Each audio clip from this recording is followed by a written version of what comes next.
What's up, y'all? It's FortWorthFabian, BigBossFabo, back with a reaction video for the channel today, man. I'm doing a reaction to MrBallen. We got She Ignored the Warning Siren. She Ignored the Warning Siren. So yeah, man, be sure to like, comment, subscribe, hit notification bell, follow me on Instagram, Twitter, FortWorthFabian. It's the road to 1 million subscribers, man. We just hit 25K. Appreciate all the love, support. We're gonna keep rocking that. So hey, let's go ahead and hop right into the video, man. Let me know what requests or recommendations y'all want. Put them in the comment section down below.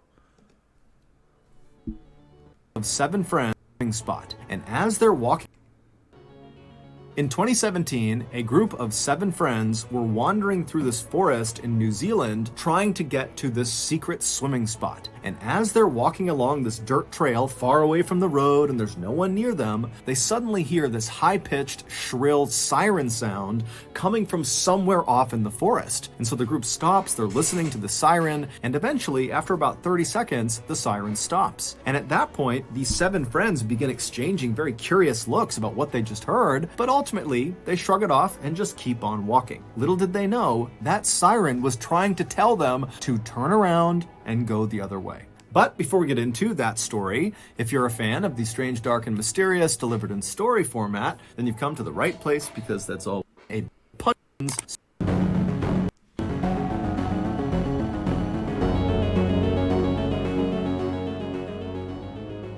On the morning of Monday, February 6th, 2017, a group of 7 friends who were all college-aged and living in New Zealand began packing up their cars and getting ready to drive back to Auckland, the biggest city in New Zealand. The night before, the group had been out on Lake Tikitapu for a big concert called Floatcella, where audience members would listen to the music while floating around on big blow-up rafts and floats. After the concert had ended, the group of friends had left the lake and headed to a nearby relative's house where they had a quiet after-party with a couple of drinks, and then everyone went to bed a little bit after midnight.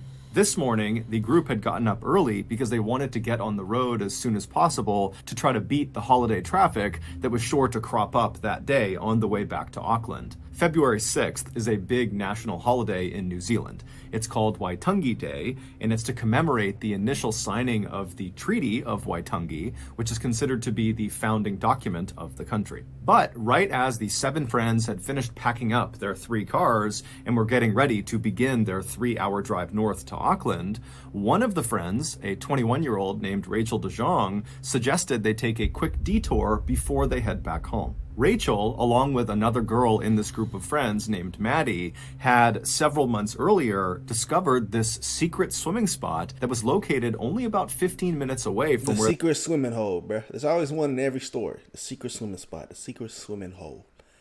That really just leads to no good, you know? You know that, let's go to the secret swimming spot. Let's go to that secret swimming hole. Turns out that place was the place you never wanted to originally be. So every story got one. Once you hear the story about the secret spot, you already know that equals trouble. Where they were now, and it happened to be on the way back to Auckland. This swimming spot was this beautiful green-blue pool of fairly deep water that was located in the middle of a forest. This pool was actually a part of the Waikato River. However, this stretch of the river where the pool was either very shallow or dry most of the time. So as a result, this pool actually looked like a standalone body of water. While there was no official trail that led through the forest to this pool of water, there was an unofficial trail. It was basically a dirt trail that cut through the woods. The dirt road. Over the years of locals tromping their way to this pool of water. After hearing Rachel's suggestion, the group of friends all agreed that this sounded like a great idea. And so the group piled into their 3 cars, and then by around 11:40 a.m., Rachel and Maddie had directed the convoy all the way to the start of this unofficial dirt trail, which was located right on the side of a winding main road. After pulling their cars safely off to the side of the road, the group got out, and then Rachel and Maddie led them to the start of this trail, and they began walking through the forest. 15 minutes later, at 11:55 a.m., the group was getting very close to the water because the trees up ahead were starting to thin out. But also at 11:55 a.m., the group suddenly stopped because from somewhere out in the forest, way off in front of them, came this loud, shrill siren sound. And it went on for nearly 20 or 30 seconds, and then it just came to a stop. And the group kind of looked around at each other. No one knew what to make of the siren, and so eventually they just kind of shrugged it off and kept on walking. Within a minute of that siren sound coming to an end, the group had made it to the end of this unofficial dirt track, which placed them at the edge of this beautiful overlook down to the pool they were going to swim in. And so they began one by one climbing down the rocks in front of them, where there were some ropes that had been put up to help people climb down to the water. And so after they got down to the water, all of them stripped down to their bathing suits, they jumped into the pool, and they began swimming out towards the center of the pool, where there were these two big rocks that jutted up out of the water, almost like miniature islands. And so Rachel and the other women, so 5 of them, they climbed onto one of the rocks, and the 2 men who were part of this group climbed onto the other rock. And so they got up onto these rocks, and they're looking around, taking in the sights, and then at 11:58 a.m., another siren blasts across the forest. It's the same sound as the one they heard 3 minutes earlier when they were on the dirt track. And so once again, all 7 of them are kind of looking at each other wondering, what is this siren about? But after the 20 or 30 second long siren came to an end, they glanced around them and there was no sign of any danger. There was no sign of really anything happening at all. It was just this beautiful, peaceful seeming oasis. And so before long, they had forgotten about the siren again, and Rachel had gotten out her camera and she was taking pictures, and others were taking pictures as well. And then 2 minutes later at 12 p.m.,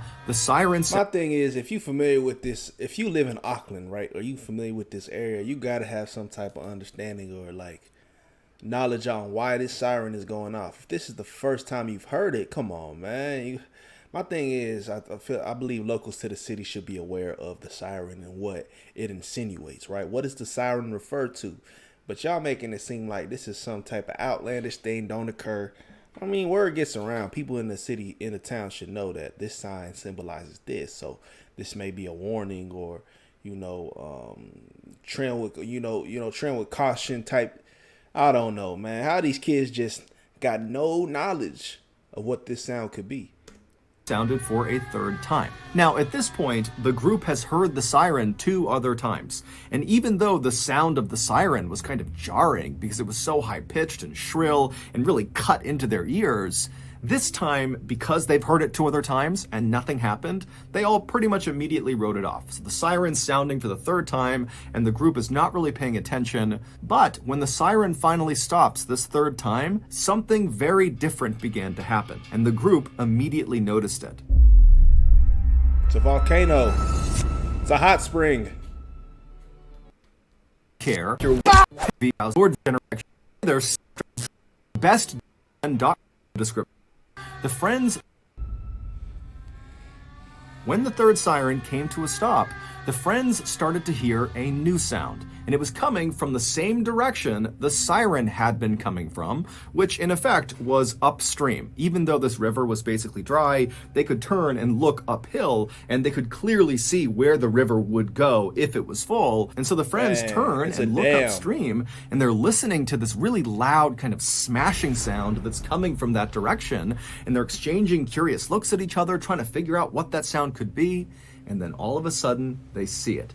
A white wall of water comes crashing around the corner and began barreling straight down the riverbed towards them. By the time the friends had even processed what they were seeing, the water had reached the pool they were in, and it was flooding the pool so quickly, they could literally see this huge pool rising. Its water levels were going up and up and up all around them. And so as the rocks they're standing on began to slowly submerge under all this rising water, the group collectively decided that this can't go on for very long. Whatever this is, it's gonna stop, so just stay... They're over here trying to, make some logical sense out of it instead of just running for your life. It's gotta be okay. Come on, man. I'm not wasting no time. I'm just telling everybody to get out. Stay on these rocks, we're gonna be okay. However, within seconds, the rocks they were on were completely submerged, and the water was still tumbling down the hill towards their pool, and then spilling out over the other side down the other end of the riverbed. And they're thinking to themselves, if we don't get off these rocks soon, we're gonna get swept downstream with this water. And so the 2 men who were on their own rock, they leapt to a rocky outcropping that was slightly higher up, and was connected back up to the forest. And so this rocky outcropping represented safety. And so once they were up there, they turned around and they yelled to the 5 women still stranded on their rock to try to swim over to them, and the guys would grab them and pull them to safety. But by this point, the girls are looking around, the water's up to their knees, and it's rushing past them. They can barely keep their balance. They know if they attempt to swim in this water, they're going to immediately be taken downstream with it. And so the group very quickly decides their only choice is for the women to literally jump and grab the men who have their arms outstretched for them. And so Rachel DeJong, she was the first one to try this. She leaps off the rock, she grabs the guy's arms, and she gets pulled to safety. And then she turns around, and she and the other 2 men continue to get the women to jump off the rock to them. And at first, it's going fairly well until they get down to the second to last woman who leaps. She grabs one of the guy's arms, and then both of them lose their footing, and the guy and the woman, they both get swept away downstream. They're gone. Rachel stays calm, and she moves to the position where the guy had been who just got swept away, and she takes out her GoPro camera selfie stick, and she extends it out to the last woman who's out on the rock. Her name is Alice. And she tells Alice, jump and grab the selfie stick. And so Alice, who's almost completely submerged in water now, makes this frantic jump to grab onto the selfie stick. She grabs it for a second, but then loses her grip, and she begins being swept away. And Rachel, who at this point was completely safe, immediately jumped into the rapids after Alice. She grabbed Alice, she attempted to turn around and grab the rock to stop them, but she couldn't get a grip. And she and Alice were also swept downstream out of view.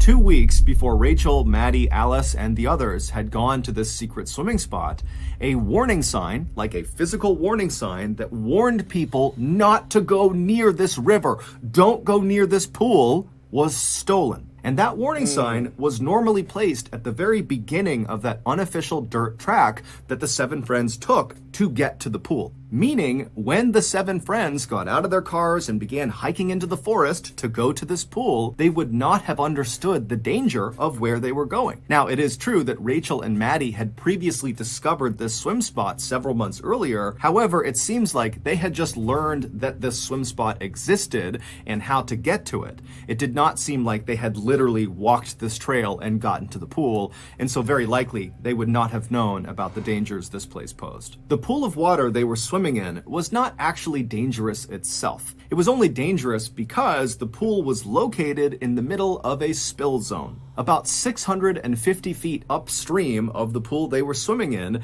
is a dam, and 3 to 4 times a day, they open their gates, releasing 20,000 gallons of water per second down this mostly dry riverbed, and the water comes careening across that pool all the way to the bottom. The gates stay open for about 15 minutes, and the only reason this is done is for the spectacle of it. It's to show tourists what this riverbed looked like before the dam was built. And what this riverbed looked like before the dam was built was a raging rapid. On February 6th, 2017, the dam was set to spill at 12 p.m. So those sirens the friends heard at 11:55, 11:58, and then 12 were all warnings that a spill was about to occur. But of course, the 7 friends had no idea. After the 12 p.m. spill had finally ended, the 3 friends... They gotta have way more precautions than just a sign that has potential to be stolen, man. You gotta have something that can't be stolen. Something etched in the ground or, put up in the rafters or something in the trees. Like, I don't know, one measly sign, if it's stolen, everybody's doomed if they venture to this area. That don't make no sense to me. Who had made it to the rocky outcropping and had not been swept away by the current, went looking for the 4 other friends who had been swept away, and they would find them. 3 had miraculously survived, but 1 had not. The sole fatality was 21-year-old Rachel DeJong, whose idea it was to come and swim at this spot in the first place. Rachel also was the woman who had left safety and jumped back into the rapids to attempt to save her friend, Alice. Crazy. Today, there are many more warning signs and fences that have been put up around the Waikato River to prevent people from getting too close. That's what you need. Because the dam still, More than despite one the fatality, spills several times a day. However, despite all these precautions and all the notoriety around Rachel's death, people still today sneak in and go swimming in that secret pool. Crazy, man. The one that sacrificed herself ended up losing her life, man. That's wild to me, man. God rest her soul. Definitely willing to lay down her life for a friend. It says a lot about her and her character. So R.I.P. man. With that being said, I don't get a lot of these, what do they call them? Thrill seekers, these thrill junkies, adrenaline junkies want to do all the craziest, wildest things just for a rush. There's no point in me going to a pool area that's basically surrounded by some rapids. It makes no sense to me. And at any given moment, the floodgates could be set loose and I could be just, pretty much blown away or blown downstream, washed away downstream. So I don't know about that. Well, let me know y'all's thoughts on this in the comment section below. Be sure to like, comment, subscribe. Hit the notification bell. Follow me on Instagram, Twitter, FortWorthFabian. It's the road to 1 million subscribers, man. Peace, love, prosperity. Everybody rocking with the channel. Check out my MrBallen playlist where you can see all the reactions I've done to MrBallen to date. If you have specific recommendations, put them down in the comment section below. Peace, love, prosperity. We'll catch you guys in the next video. We out.